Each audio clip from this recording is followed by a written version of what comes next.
Hello and welcome to Recharge Wrestling. We're here to plug you into the world of professional wrestling. I'm Fisher and I'm here with one of my co-hosts tonight, Inkini. Hey guys.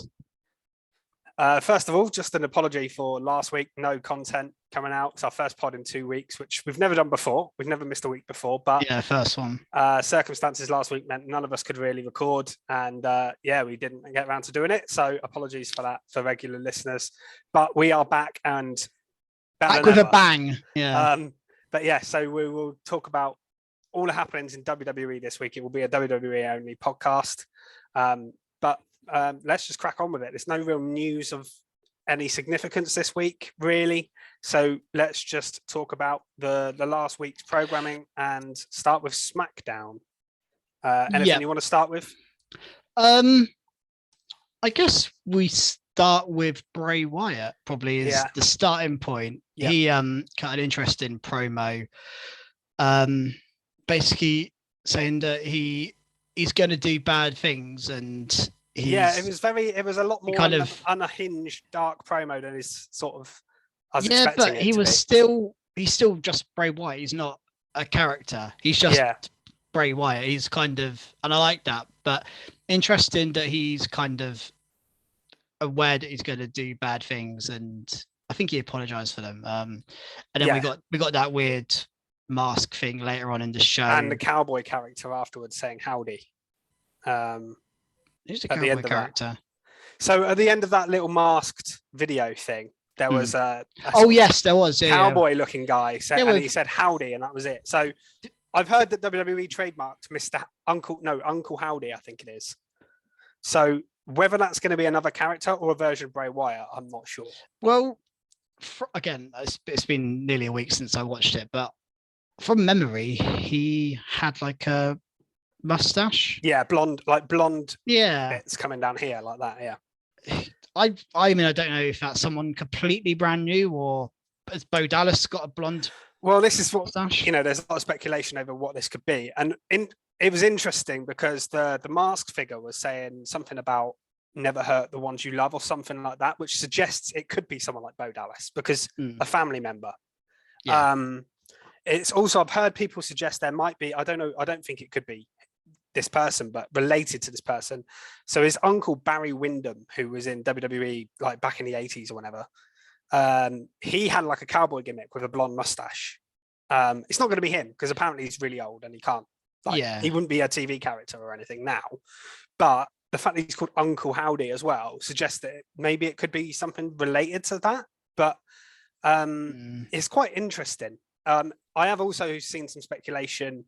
There's a couple of guys who were in Ring of Honor who have been linked with coming to WWE called Vincent and Dutch, who are have scary kind of horror gimmicks that would fit with Bray Wyatt quite perfectly. And people have suggested that maybe they could be on their way to WWE. I've heard about Bo Dallas potentially returning as well. So that could be, it's very intriguing because we have no idea. I think that's the genuine intrigue.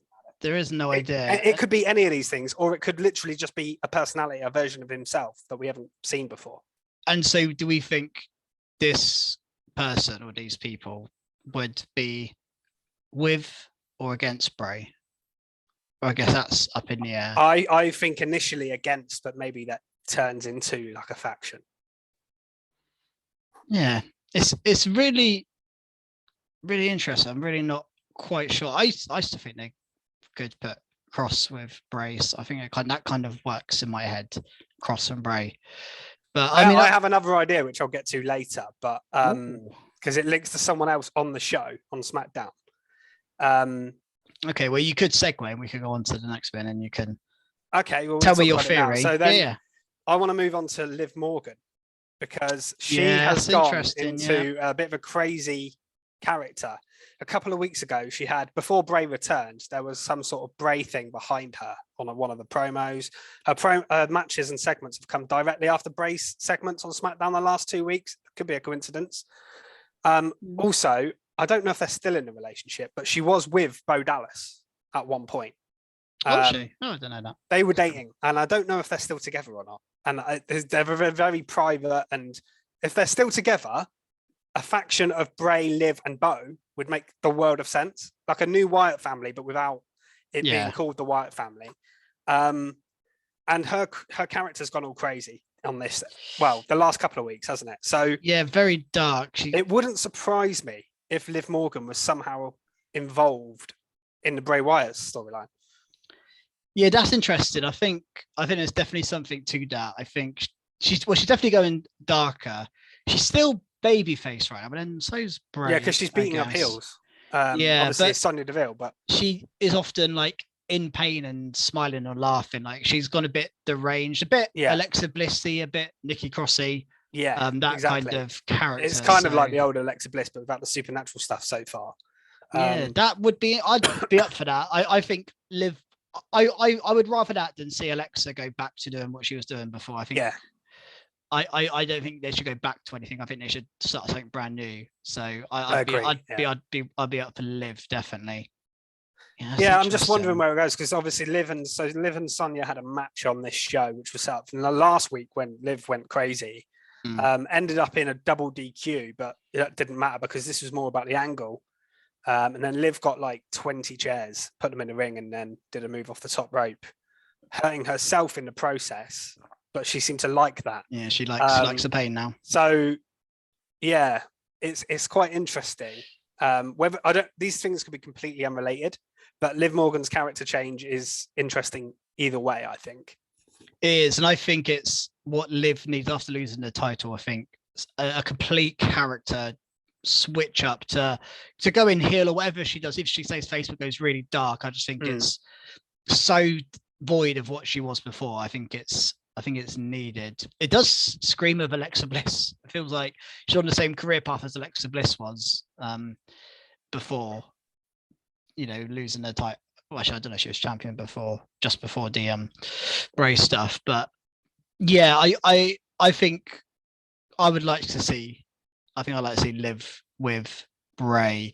But it's just interesting that we are now 2 weeks since he returned, Bray.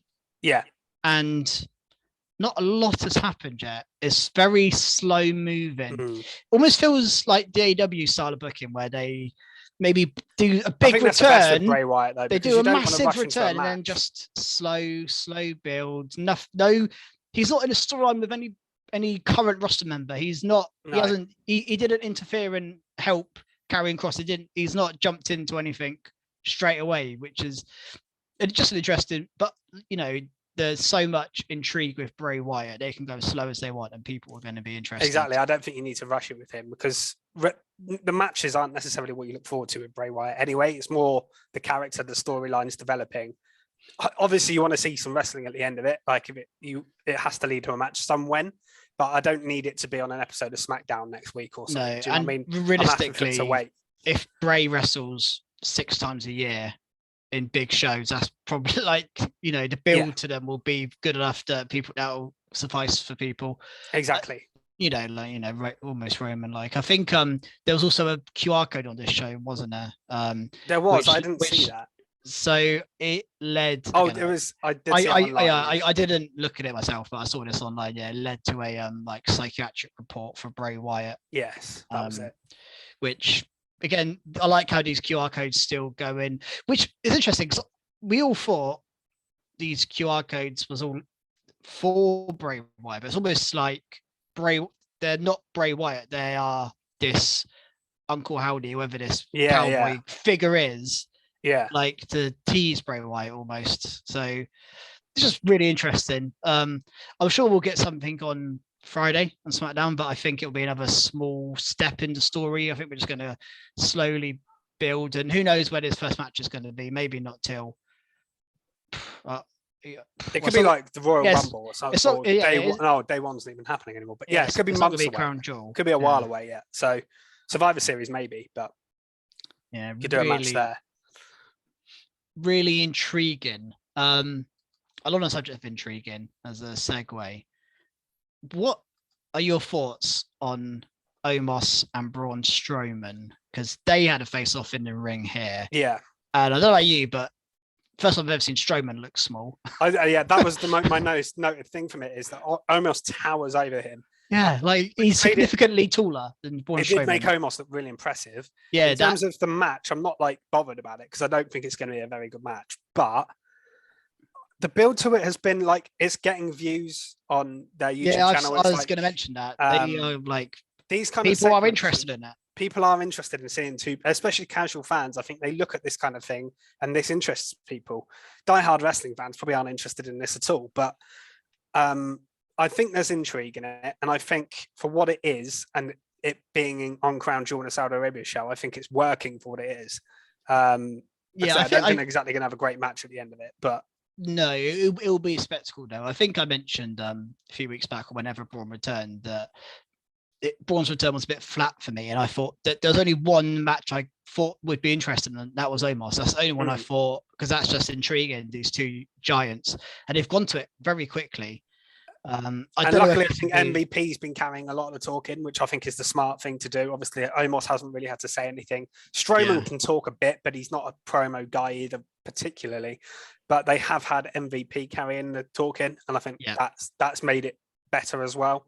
Putting MVP with Omos was the shove outside the ring here on SmackDown wasn't anything particularly exciting. Could have had a little bit more physical action here maybe to get you into the match, but I'm assuming they'll probably do something big on either Raw or SmackDown before the match anyway. I know they're obviously it's a cross-brand match, so it's kind of interesting but they can still, obviously they've been showing up on each other's shows, so they'll just do that anyway. It's a very loose brand alliance at the moment. It's just sort of everyone's everywhere, and that's fine. Probably worth mentioning is also, as we're on Crown Jewel, Logan Paul. Yeah, come out at the end of the show. Well, there was stuff earlier in July, wasn't there, with the Sammy Solo and the Usos, and Sammy basically saying that Roman doesn't want them to interfere with Logan because he, don't want him to feel like he's in their heads. And Jay's like, well, I'm a loose cannon, so you never know, sort of thing. And then Jay does come out, attacks Logan, and then Logan hits the one lucky punch to knock Jey Uso down. And I think that's meant to portray that he can. But I don't think on any given day you can do one lucky shot and you can beat, you can win. But I love Sammy selling of this afterwards and everything. The stuff between the bloodline here is really, really interesting. Yeah, I thought Logan Paul was quite good on. And Logan Paul was good. He ripped every individual member of the bloodline before on his promo. He held himself fine. I just think that the match isn't that interesting for two reasons. But firstly, Roman's winning, surely. Surely Logan Paul can't win. And secondly, I just don't think Logan Paul as a babyface is really working that well, because I just don't think fans want to cheer him particularly well. Roman will get cheered over Logan. Well, it's in Jeddah, Saudi Arabia, so who knows how they're going to react. But the general wrestling fans, no one's going to cheer. And that's the only problem Logan with Paul this, over at the moment. Is Logan Paul's been booked he's kind of miscast a bit. He's doing okay, I think, with what he's given, but he's it's not. Yeah, I'm also not too keen. Not working for me.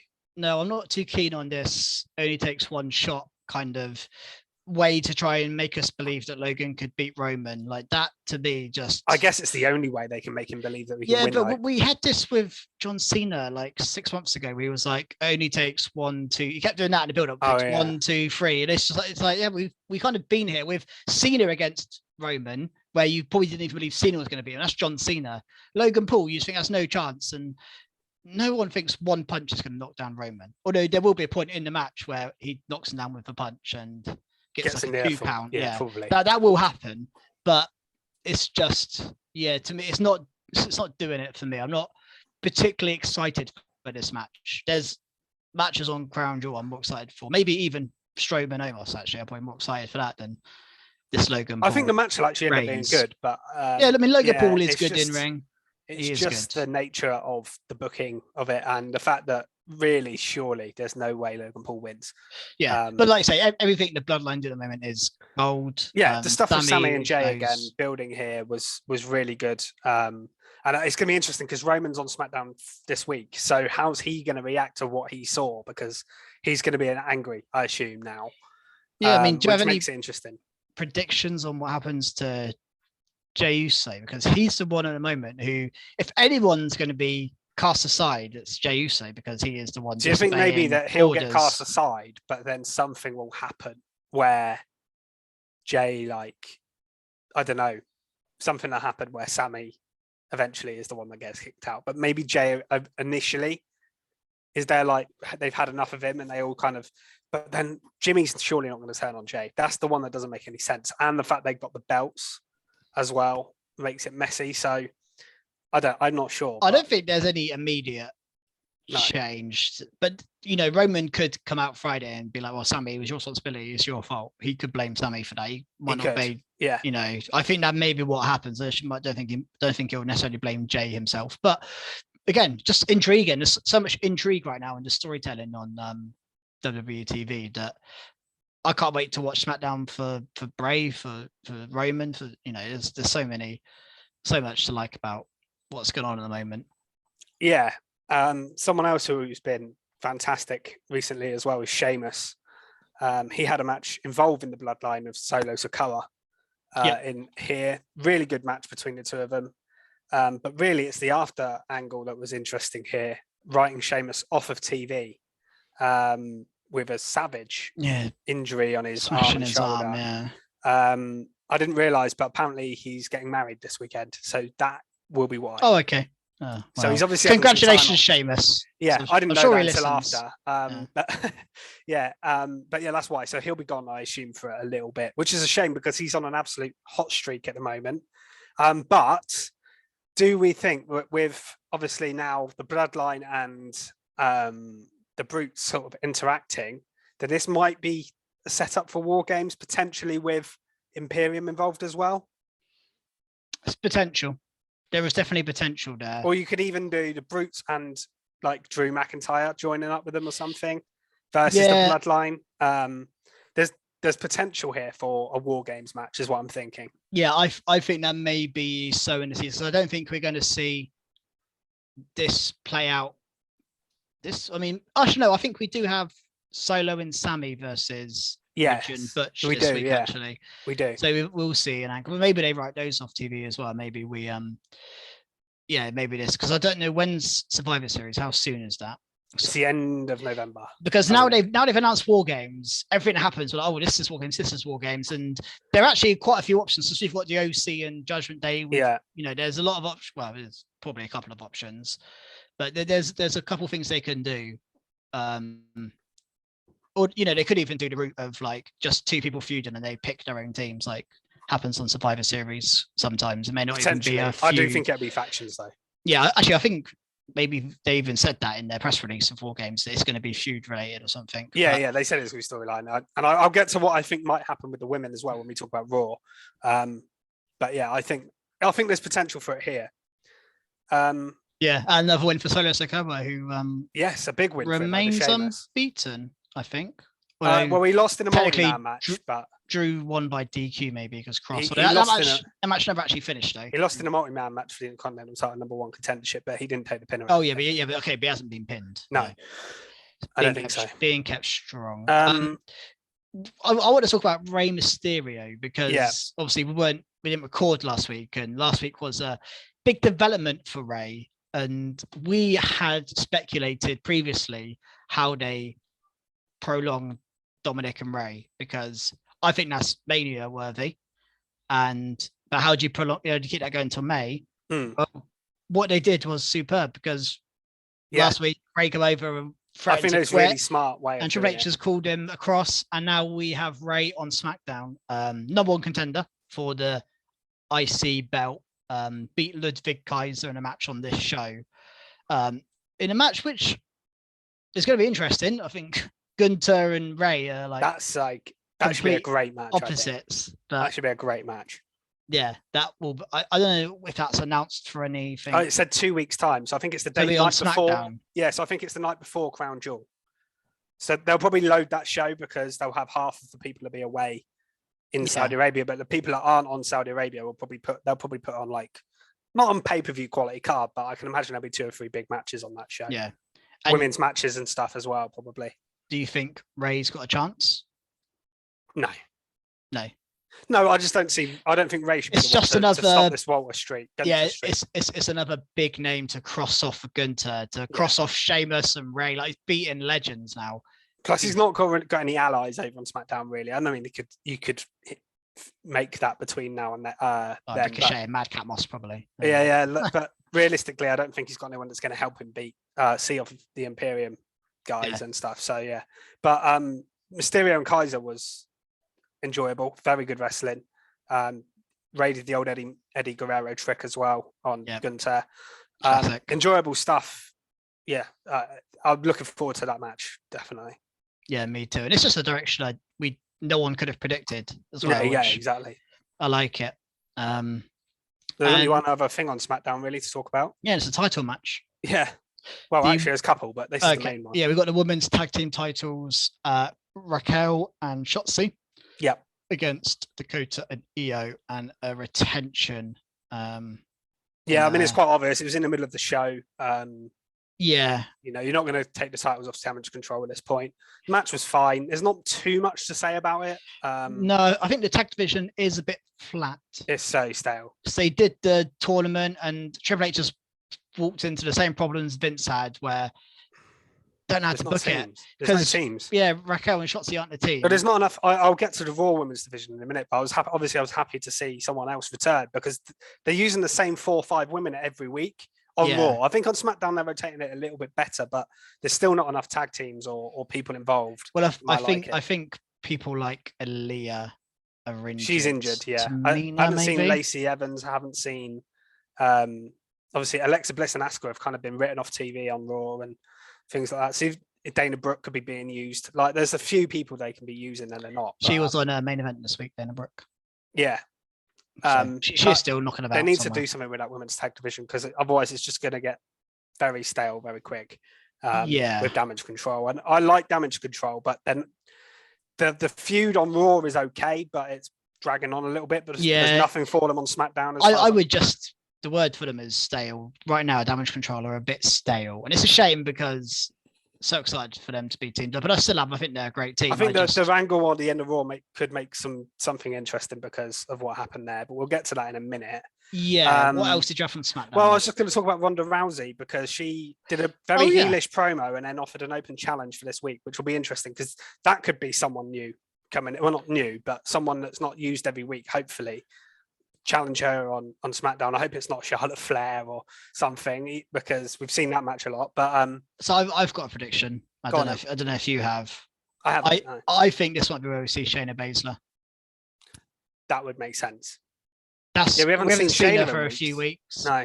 And I think Shayna might come out and she's like, "Well, you want me to be more badass?" And maybe we see a face Shayna. I can't really imagine that, but Ronda's definitely turned heel because she was having to go. Yeah, maybe we don't get like a proper match. Like, Shayna comes out, she says, "I'm going to do an open challenge," and then she's like, I'm not fighting you." Whoever it is challenges.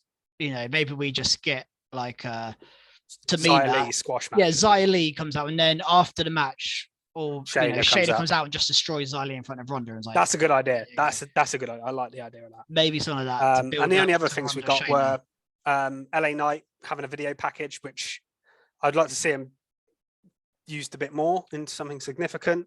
I want to see him cut a proper promo on someone. I want to see him get stuck in his teeth into a feud and let him cut a promo on like Ricochet or Madcap Moss. Maybe Madcap Moss, LA Knight would be a good first feud for him or something. I want to see him get stuck into something. But yeah, because he's such a good talker, and especially when he's going at someone, he's really good, because he's just got the gift of the gab, hasn't he? And the other thing we got was another bit of Viking Raider stuff with Sarah Logan. Definitely Sarah Logan. Yeah. It's definitely, you can see it's her. It's her hair, it's her voice, it's everything.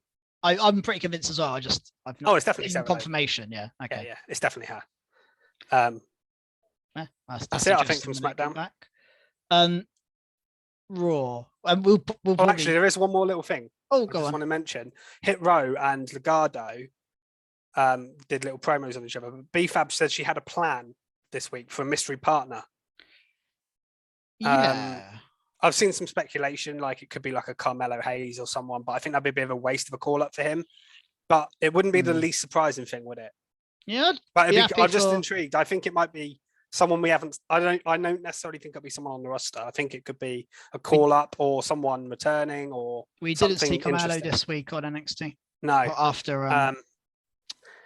But yeah, it's that's quite intriguing. I wonder who that's going to be. Yeah, that's Friday as well. So actually, it's quite an intriguing SmackDown. Yeah, there's quite a lot to look forward to there. Yeah, they've set a good show up. Let's move on to Raw. Yeah, well, do you want to go ahead? Because you mentioned the main event, probably the biggest talking point from Raw, the Raw Women's Division. Yeah. We got a return, and that's already been mentioned on the show. But yeah, so Bayley versus Bianca Belair, which I was kind of like, okay, we're doing this again, are we? That's fine. It was weird to have a non-title match on a show for two. Yeah, and this feud, the problem is they're not they're doing what Vince used to do, where when they were in a feud with each other, they're just wrestling each other on the show. You could have Damage Control or Belair pick up some wins against lower card talent, then have Damage Control attack them afterwards. But that Damage Control have been involved with Candice, which also happened on this show. Yeah, they have had Candice, that, but it feels related to this feud almost too directly. But I thought the match was good to start with. That's what I will say. It's not going to be bad, really. They gave it time. It was Bayley and Belair. There's some good stuff outside on the powerbomb on the announce table and stuff. But the match ended with so outside the ref was about to send Damage Control to the back, and then all of a sudden you saw this woman just dive onto everybody, and I thought it looked like Nikki Cross, but she was dressed so differently I wasn't 100% sure it was her. And then she basically attacked everybody. After she rolled Bayley on top of Belair first to get to the win. So Bayley won, but then attacked both sets of teams, which I thought was interesting. So I thought she was just going to attack Belair, but I have a bit of a theory.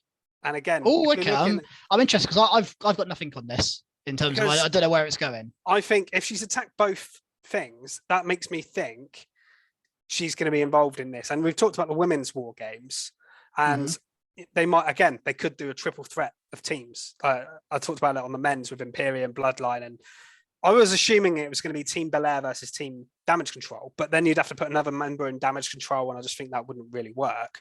But you could do Damage Control versus Belair and like Asuka and Bliss or Candice versus Nikki Cross and whoever she is going to be in a faction with, which I've heard some people suggest online, which would be a really good idea.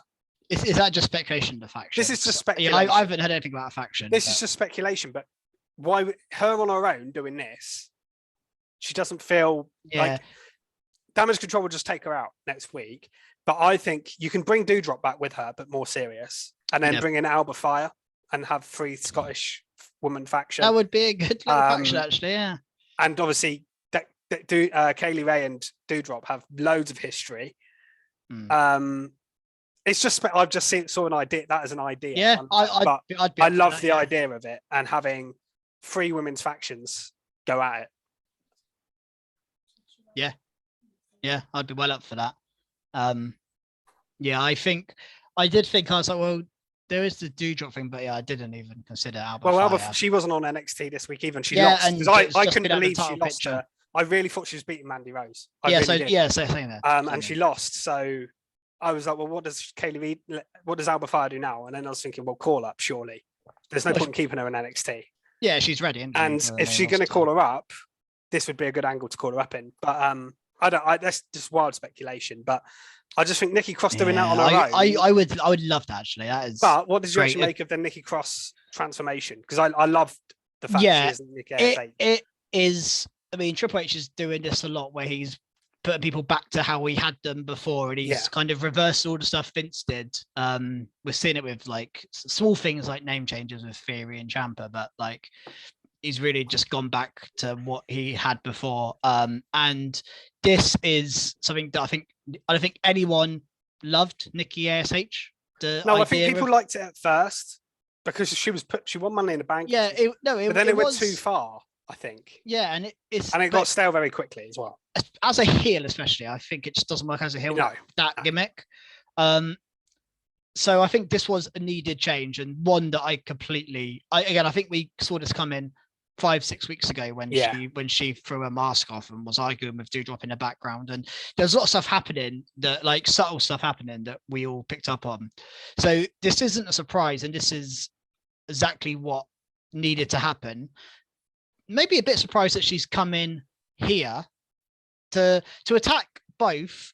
Well, that's why I think there's got to be more people involved, because what's the point in involving her in this storyline and attacking both? If she just attacked Damage Control or just attacked Belair, I'd think, okay, so they're setting up Nikki and Damage Control versus Bliss, Belair, Asuka, and Candice.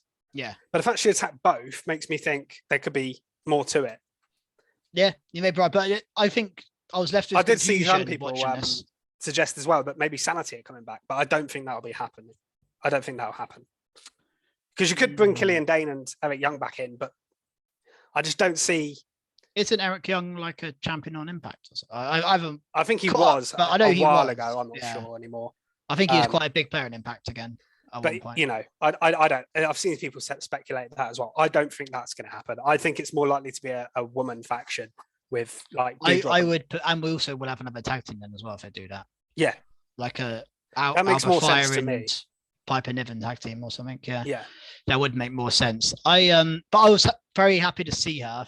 The only thing I just thought the commentators were a bit funny when they were like, "It's Nikki," and they couldn't say Cross for some reason. They were like, Graves did say it in the end, I think. No, he did, but like we all knew when he was saying, "Oh, it's Nikki." I was like, we all know it's Nikki Cross. Just say Nikki. Like, he obviously couldn't say it. I think he was like waiting to get clearance in his headset to say Nikki Cross. But yeah, I've not been a fan. I've just a side note. I've not really been a massive fan of the commentary anymore.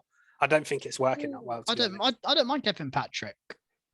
I just think it's lacking something a little bit at the moment. It's not terrible, but it's just not got that extra bit of personality that it needs.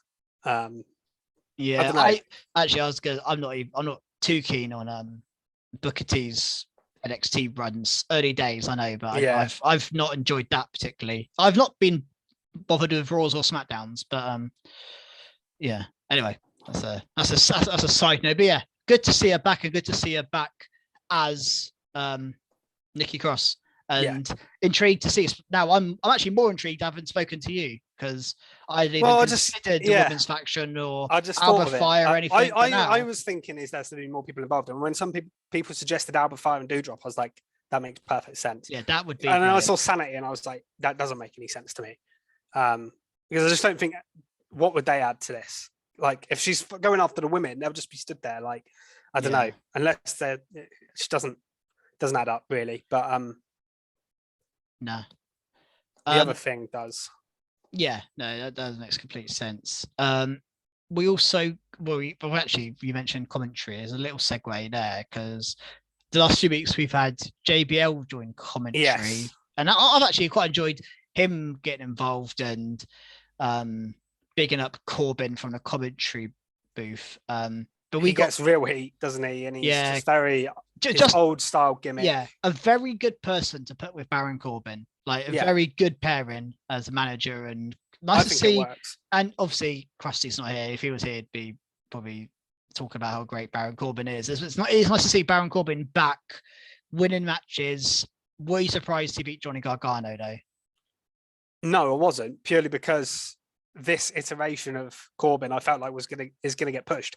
I'm not necessarily pleased about him beating Johnny Gargano, because I think Johnny Gargano's lost a couple of times recently. It definitely consolidates Gargano as a mid-carder, not a top tier guy, doesn't it? Certainly makes sure. I will say though, Gargano was all over this show. I swear he was so superb actually. He had so much screen time with the Miz. He had screen time with JBL and Corbin. He was everywhere. Yeah, honestly. I did enjoy him backstage having a little back and forth with JBL. So in that sense, it was a good night for him in that way. But he lost the match here. Obviously, the match was pretty good between Gargano. Yeah, two really good wrestlers. And the styles meshed well together. But yeah, it did take JBL involvement for Gargano to lose. I will say that, because against Ziggler last week, it was clean. Yeah, from Corbin. But here he took out JBL took out Gargano's legs on the apron, and then he hit him with the end of days. Did you enjoy Gargano dancing with his hat? Oh yeah, that was funny. I guess it was all right. Very just very old. It's just Johnny Gargano, isn't it? He was always like that in NXT, a bit like quirky and making jokes. Particularly towards the end, his character towards the end of NXT. This was all fun. I do like the Corbin JBL combo. I think it works well. Yeah, and just another thing from Gargano on the show, he did that when he was backstage talking to Miz, or might have actually been in the ring talking to Miz, I can't remember, but Miz was like, I haven't heard from Ciampa. Gargano's like, he's just texted me. I was like, that's nice. And that made me think, or maybe Ciampa's going to come back and be with Gargano. Maybe they'll have like some sort of I hope so. Eventually. DIY reunion or obviously something. Ciampa is quite badly hurt, so. Oh yeah, he's out for a while, isn't he? He's out for a while, so I don't think that'll be happening anytime soon, unfortunately. Yeah. That is a shame, actually. When he does, I would like to see another, obviously DIY run eventually. Yeah, main roster DIY run. Be well up for that. Let's talk about the segment in the ring then with that, because Miz came to the ring to talk. First mention of Ciampa in weeks, really. Says that the reason Loomis is coming after him is because he chose Ciampa as the next star and he's jealous, whatever. And then Gargano and Miz, there's a funny bit between them, and he's threatening to blow the whistle. And then Miz says truth over and over again, and then R-Truth come out. And him and Gargano were hilarious together here, I thought. I mean, R-Truth has proven this week that he's still got something, hasn't he? Oh, yeah, he's still got a place. Like, he hasn't been on TV in ages, and I've seen some people on Twitter actually saying, "I want to see more R-Truth from my TV." I was well happy, especially when he turned up on NXT. I was like, "Here we go, he's back again, 2 nights in a row." He had a short match with The Miz, and he won a roll up from Gargano pretending to be Loomis, which was again a cool bit of trolling, a bit of fun from Gargano, and R-Truth just was entertaining as always. I mean, what do you make of them linking Gargano and Loomis again from NXT? I mean, they're just keeping stuff from NXT, really, aren't they? It really feels like they've just... It's weird, because although moved the NXT stuff here, which is the opposite of what Vince did. He would ignore NXT and just do his own thing. That was annoying. Weirdly, Candice hasn't really been too linked. I know she mentioned Johnny in her interview. Well, and also, that's the only thing I actually had a criticism of Johnny this week is when he was going backstage and JBL come up to me and he was like, not now, I need to check on Candice because Candice has been attacked. And then he sat there making jokes. I was like, well, you were concerned about your wife a minute ago. Now you're making jokes with JBL. I was like, that's not what you would do, I think, if your wife was seriously hurt. I think you would just ignore them and move on. But yeah, that's the only thing he did. I didn't really add up for me. But I agree. He did acknowledge her as his wife, though. Yeah, and obviously Candice. And I think you should. I think they should be. Candice mentioned, she was Johnny Gargano's wife, and then she got attacked by Damage Control. And I think we may see. There's potential for a mixed tag down the line, isn't there? Miz and Maurice v Gargano and Candice. Yeah, there's potential for that. Yeah, absolutely. That's what I was thinking when Gargano getting involved with the Miz. I think we might see that down the line. But again, Gargano involved. We mention it all the time, but they're in these interlinked stories. Yeah, Miz has got Dexter and Gargano. Gargano's got Miz and Corbin. Like, there's just so much interweaving. It's just great. Yeah, and he's still kind of. Well, I think he may be finishing up with Theory, Gargano, but they've had their thing. There's probably a good segue onto Austin Theory, who did win a match this week. Yes, I was a little bit surprised. Maybe this is one he shouldn't have been winning as well, which is weird. Yeah. I was expecting him to win. No, I wasn't here because Ali, obviously it's against Ali, and we're going to get Ali versus Seth. So I thought they would build Ali to win here. Seth come down and was on commentary straight away. And again, really another callback from Seth. He was like, "You're once my disciple." I was like, "Yes." I'm glad he mentioned that. Yeah. And then he spoke about obviously cashing in, and he mentioned Dana Brooke, which Dana Brooke got salty about on Twitter, which was quite fun. Oh, did she? Yeah, because he was like, he's got a better chance to cash in on her or something. Yeah. Which I think is what he would say. I don't think that's particularly.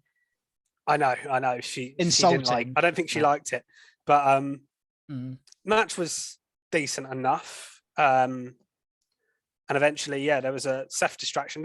I said it a few weeks ago. My one criticism is there's far too many distraction finishes. Feels like nearly every match is a distraction. Seth distraction here leads to A-Town down to win.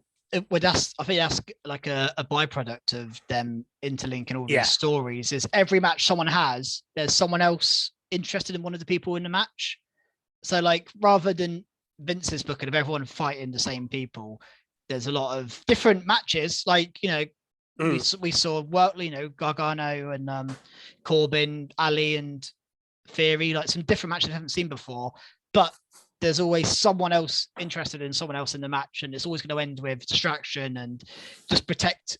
And again, on its own, this is a fine because I think you should protect Ali, and I think actually Theory winning isn't a bad decision. But if you want Ali to seem credible against Rollins, you have to protect Ali. You can't have him lose clean to Theory. No, of course. And I mean, again, I don't know if when Ali and Seth is announced for, if it I think hasn't been announced yet. Maybe that could be a crown jewel match. Yeah, I think that will be room on the card for it. Yeah, I think that could be a really interesting match. Yeah, I mean, and the after angle here was more interesting than the match itself, really, because Rollins absolutely destroys Ali in the crowd. But just as you think that was it, Rollins goes up the ramp, and then Ali carries on fighting, doesn't give in, and I think that's kind of escaping. So that's their angle, isn't it? Ali just never gives up. Because he was like, "Oh, I'm done with you," and he's like, I'm your problem.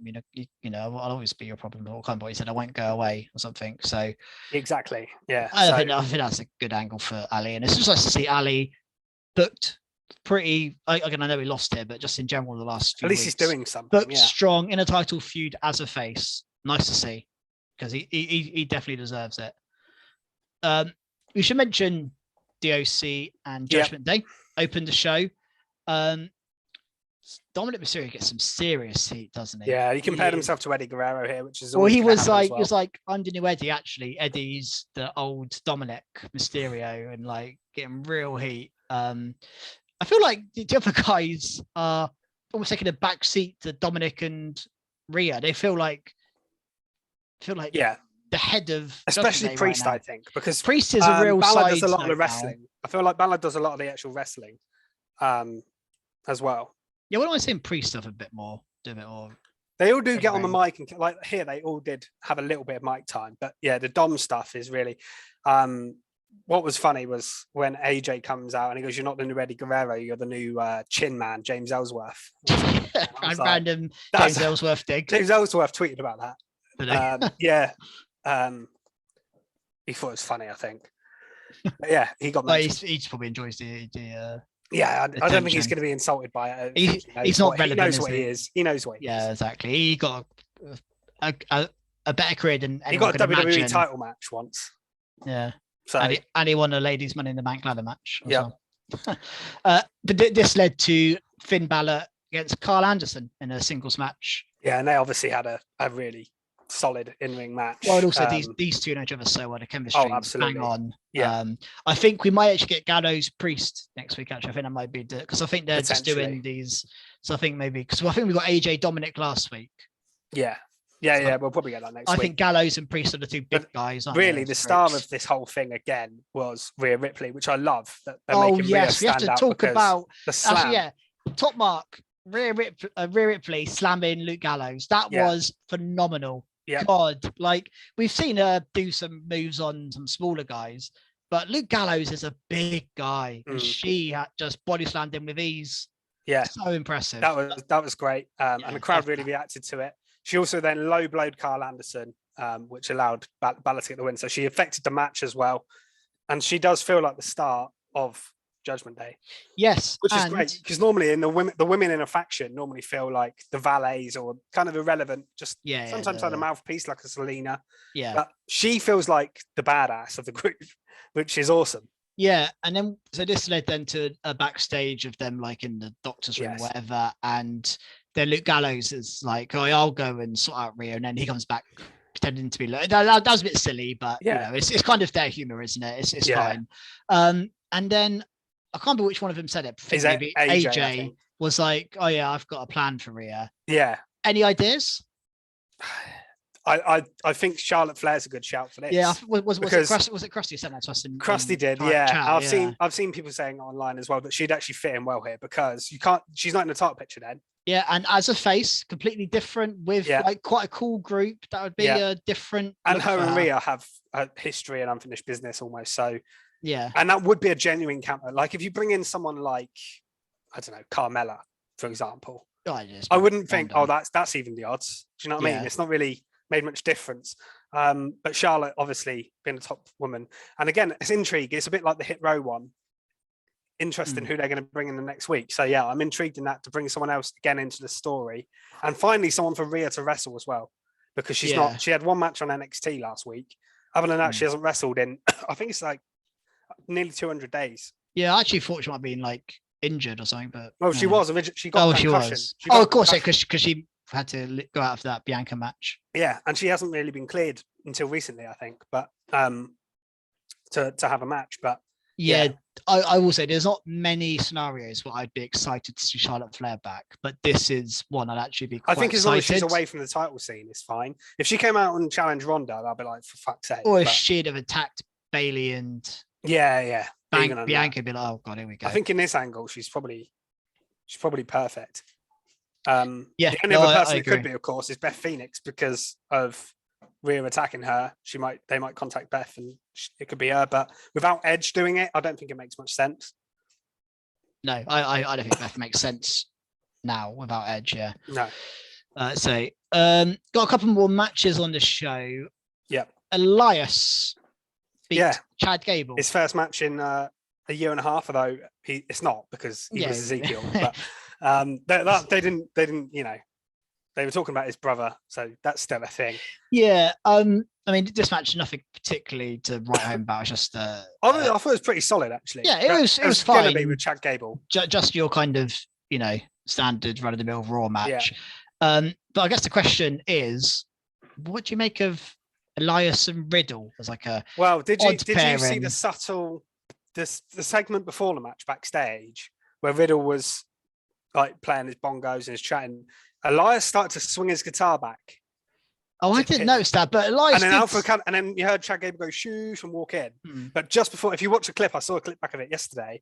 Just before Chad Gable comes in, he starts lifting his guitar back like he's going to hit him with it. So I think it's turning heel, and it's going to be Elias and Riddle in a feud. Okay. Yeah, I don't think they're going to keep them together like they did with Orton. I don't think they're going down that route. But it's also it's interesting that Riddle's just come off this really serious feud. Now he's gone back to jokey, scooter, bongo playing. It shows his versatility in a way. Yeah, I just wouldn't mind seeing him be serious a bit more for a bit longer. It would have been nice, but short-lived serious run. But then he could get serious with Elias once he turns on him. He probably will get serious. This does feel like a comedy feud, though. It feels like the comedy section of the show right now. Elias isn't a particularly serious character. I do love it. I do like him a lot, but he has a place, doesn't he, Elias? Yeah. And I think he's pretty solid in the ring. Yeah, well. I think he's he could have a good match with member of a roster. I'd have him on my roster, Elias. Yeah. If I was in charge of Raw, definitely. Omos beat 4 random people. Yeah, normally it's 2. He beat up 4. Yeah, 4 it looks impressive enough. Yeah. There wasn't a lot else. And there's like a video package for Brock and Lashley. That was about it for them. Which is set for Crown Jewel, which I'm buzzing for. But I can't wait for that. That will be great. That's my highlight of Crown Jewel. Anything else, or should we move on to NXT? I think that's it. Yeah, let's move on to NXT. Okay, we had 2 tag team title matches on the show. Yep. Opened with Kaden and Katana v Nikita Lyons and Zoe Stark. Yeah. What did you make of the false finish here? Because we had new champions for a few seconds. Yeah, it was a bit messy. I was confused what was going on because I wasn't sure if the tag was a mess up. Well, yeah, I was like, well, she's not legal. I was like, there's definitely a tag. She's not legal. Noticed it. Yeah, I noticed it. But commentary didn't really do anything about her, so I wasn't sure if it was meant to be part of the story. Obviously, and for them to ring the bell and play the music, I was like, oh, they've done it. Yeah, it was a bit confusing, but I will say I thought this match was really good. It was very good. I think I've ever given credit to this person in my life, but Kaden Carter was so good here in this match. Never given her credit ever. I don't think I've ever mentioned her name before, other than I've given her credit. I've given her in passing, but Kaden Carter is the best I've ever seen Kaden Carter in this match.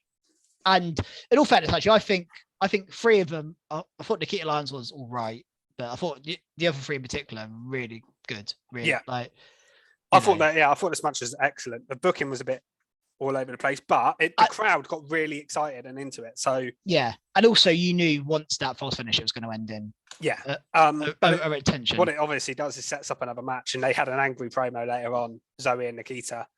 Do you think this is going to just end up leading to Nikita v Zoe? No, I'm not sure. I think they might still win the tag titles. Okay. But I actually thought this might just lead to because there's not many other teams for them to feud with. So I think they want to continue the feud because Toxic Attraction. Let's go back to that again. Yeah, but they've got to be called up soon. And there's not many other women's. There's not many other women's tag teams. There's Niall and Tatum Paxley. There's the Valentina Feroz, but one of them's injured, and Yulisa Leon, one of them is injured. So yeah, long-term injury as well. Yeah, so there's not many.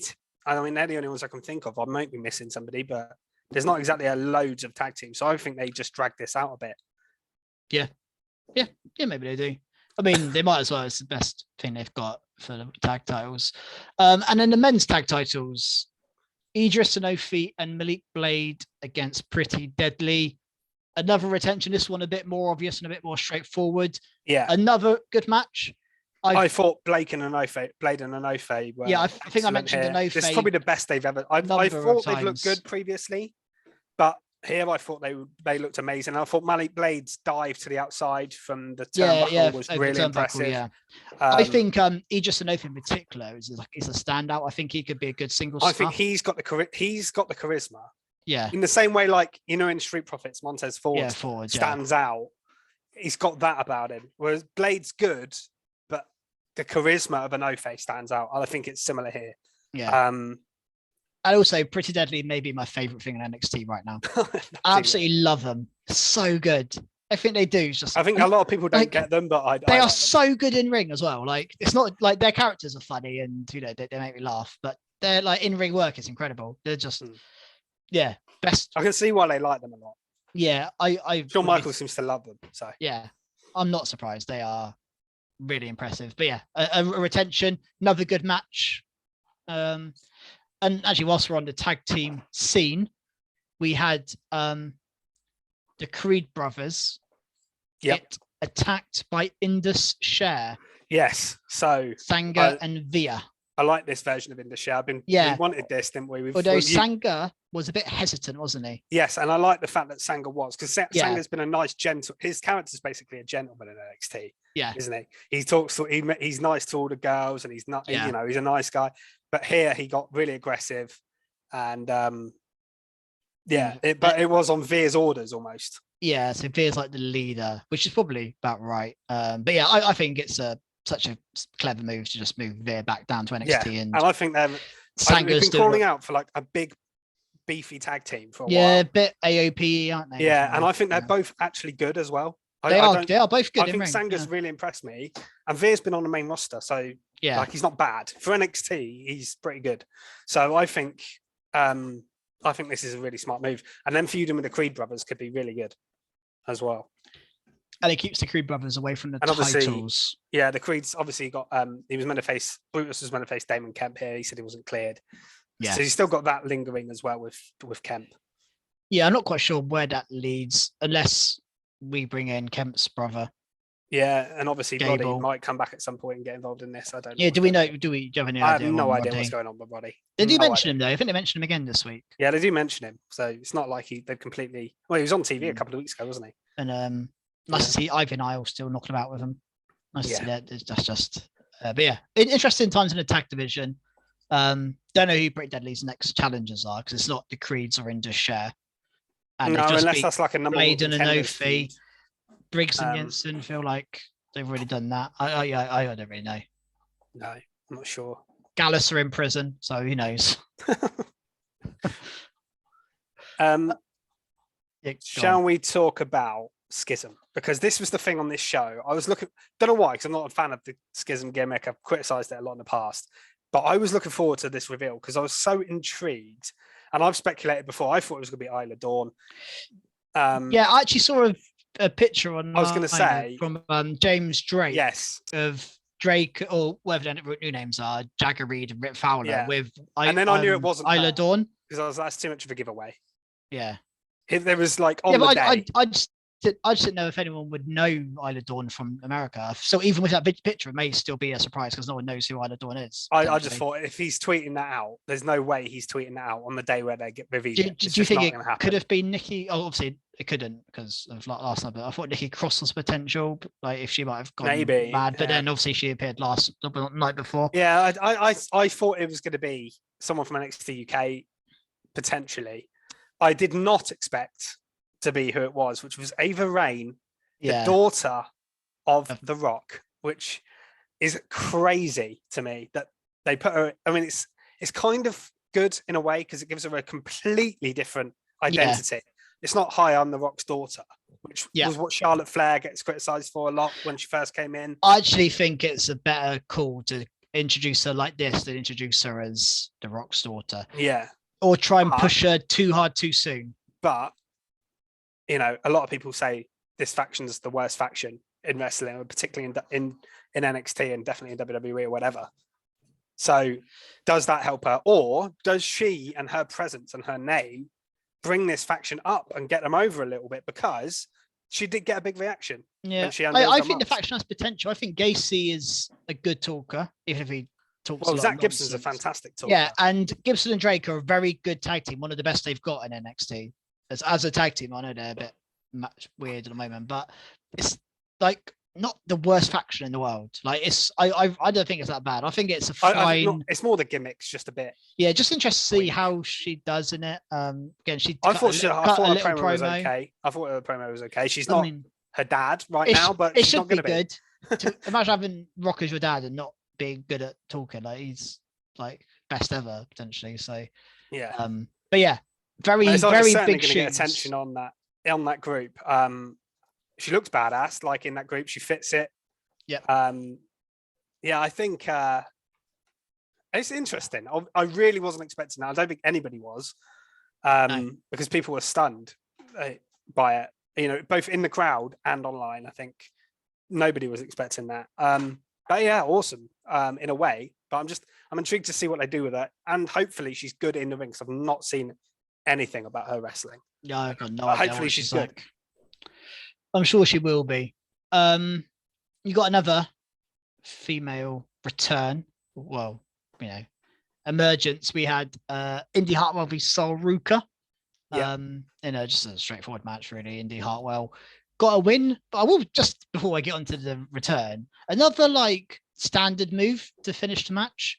Yeah, I think it was last week before. Indy Hartwell did a suplex off the top rope and got a free count off it. She was a little bit heelish before the match as well. Yeah, she has been, and this one was just like a clothesline to the back of the head. Yeah, and it was a free count. She hasn't really got a finisher. She's just doing different moves to finish matches, which is just a side note. But the return of Elektra Lopez as a heel, taking out both of them again a bit. Interesting to see what she can do on her own, because obviously she had the comfort of being in Legado del Fantasma. It just feels a bit, because last time we saw her, she was getting in the car to leave with Legado. Now she's back on her own, and they've taken Zelina instead. So I feel a bit bad. I feel a bit bad for her, but they're still using her. And I was thinking this might give her the opportunity to shine on her own rather than be in that group where she was kind of just never going to wrestle, just stand on the side. Doesn't really talk much because Santos is better than her. This is maybe the best she's looked at. I thought she looked really cool here. I was quite intrigued by her. I actually think it might be a move that helps everyone, because I think it helps them get over on the main roster, because Zelina Vega is a recognizable face and is really and a better talker. So that helps Legado get over. And now she has a chance on her own to succeed rather than be in the background. So this might actually be a win-win for everyone long term, I think. And Elektra is decent enough, I think. Yeah, I've got a problem with Elektra Lopez. So, yeah. Then we had some, we'll probably leave the main event till the end, but we had some main roster stars come down. One was actually kind of a hangover from Halloween Havoc. Yep. Shotzi against Lash Legend. What did you make of this? I know you're not the biggest Lash Legend fan in the world. I don't like Lash Legend really. But I do like Shotzi. This wasn't a great match. Okay, Quincy Elliott was there distracting. Yeah. Shotzi wins clean, and that's that really. Yeah. I mean, it was a bit pointless. just to take up some TV time. It's just to get Shotzi on the show, to keep her on there, which is fine. But yeah, I don't really think anything of Lash Legend. So no. What do you think of R-Truth?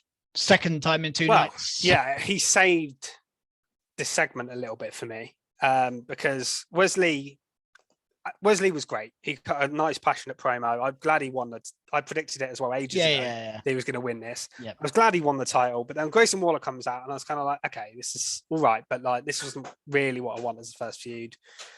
Then Truth comes out and starts taking the mick out of his British accent, even though it's thought he was hosting Halloween Havoc.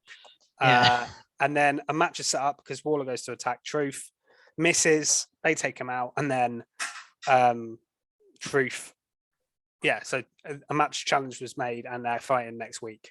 So more R-Truth. Yeah, we can't get enough of it at the moment, can we? He's everywhere. And I actually don't mind Waller as Wesley's first opponent. It's okay, but yeah, it just wasn't. I don't know who I was expecting, but it's just like if you want Wesley to be a really big babyface, which they clearly do, they're going down this route of from nothing to champion. Then the biggest hill you can find, Grayson Waller's probably that, because again, we've seen Carmelo, but Carmelo's quite cool for a heel, whereas Waller's just an idiot. Yeah, he's just a dick. And then who knows where Apollo goes now after their And I actually thought he had a point, Waller, because he was like, I didn't actually lose the match. Well, we can get to Apollo if you want, because he did have a promo here, and it sounded like he said he was going to talk to Bron Breakker next week because Bron's back. So maybe Apollo is going to go for the NXT title, which was the whole point of him coming down. I don't know what's taken him so long, to be honest. Yeah, I'm not massive on Apollo's return so far. I think unfortunately, I think it's been a bit of a miss. At least he's doing something, I guess, but I've not rated his return particularly. But yeah, so that might make it a little bit more interesting.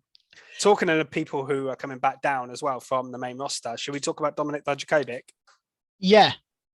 He there was a burning mask. Yeah, and he mentioned retributions, and he's like, "This isn't about retribution. This is about." And he said, "Feast your eyes" as well, which is his did he say "feast your eyes"? Yeah. Yeah. And I know it's definitely him because Shawn Michaels even mentioned on after Halloween Havoc and the press conference, he even said Dominik Dijakovic coming back down to work in NXT. I'm really excited about it. Blah blah blah. That's a no-brainer. He's never going to think on the main roster. Yeah, so he was great. I mean, his matches with Keith Lee before in NXT were great. This is another Vince reversal from I think Shawn Michaels, isn't it?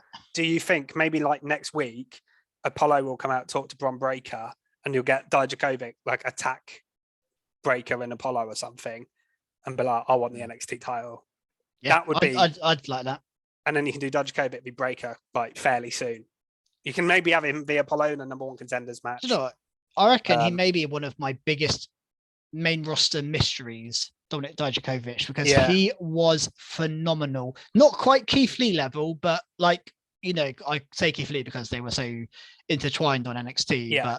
But he was in and around Keith Lee's level, and I know Keith Lee had a rubbish call up as well, but Dijakovic just went to T-Bar and was behind a mask and was again, it's another thing. Triple H is completely undone. He's like, what is this? I'm not having it.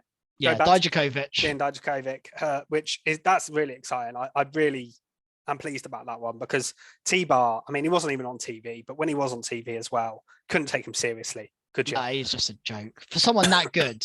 It's actually criminal what they did to Dijakovic. Yeah.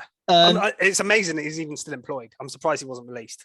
Yeah, it's to actually, be honest, because like Shane Thorne was released. Yeah. But he wasn't, and neither was Mace, to be fair. Luckily now both of them are in better positions, although you could argue Mace maybe not, but at least he's on TV. He's in a better position, definitely. Yeah. Odyssey Jones, we saw him return. God, yeah, I haven't seen him in months. He had an injury.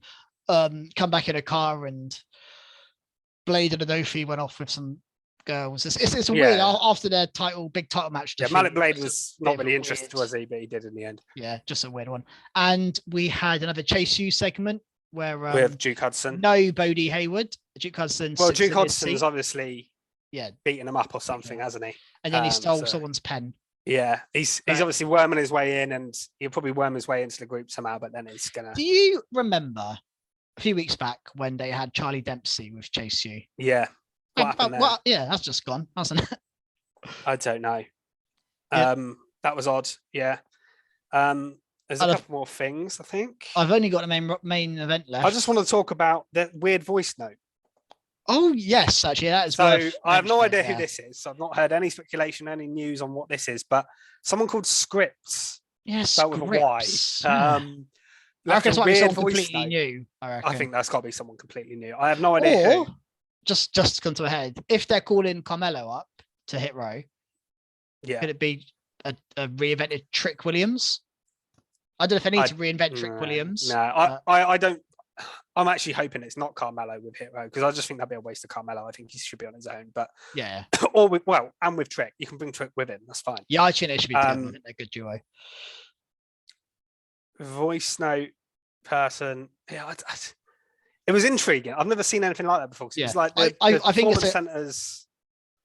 I think it's someone new, don't you? I think it's someone that we've not seen. I think it's someone we don't know. Yeah, I think it's gonna be some random up in the performance center that we've just never seen. It'd be great if it is someone good. But it's a cool name. It's a bit of a random start for them, but let's see what happens. But yeah, then let's talk about the main event. Yes, we had a brutal main event. JD McDonough and Ilya Dragunov. Dragunov. I don't know why I pronounce that so weirdly. A really good main event. And Ilya doesn't miss with his matches. A brutal conclusion. That whether he had him in like a just a submission hold and he had his hand across his nose and there was blood coming out of his nose and like I was like, oh, it's typical Ilya, isn't it? Yeah, I was like, just let go of him, JD. I was like you've proven your point. I know that's what they're trying to do, but they're really sucking me into this match. I was proper like, leave him alone, just get off him. Yeah. And it kind of works for both of them, their characters. Well, Ilya's character is he really never gives in. Like he just goes. And Madonna's just McDonough is just a psychopath. Madonna's not a psychopath, but JD McDonough is, and he just like obviously again happy to. I think he even had a bit of blood and kind of spat some blood out of his mouth, and it was a bit crazy. The only problem I got with it is Ilya losing again. He's a bit weird. Yeah, he took the pin at Havoc as well, didn't he? I was surprised he took the pin. I was surprised by that. Like, unless they're fast tracking him to the main roster, because he's too good, to be honest. He doesn't need to be in NXT. No, he doesn't. And also, the thing with Ilya is he also works quite well as like a gracious loser. Like tries really hard and just lose. Like it kind of works for him. And normally he eventually wins. So like down the line he'll get his comeuppance.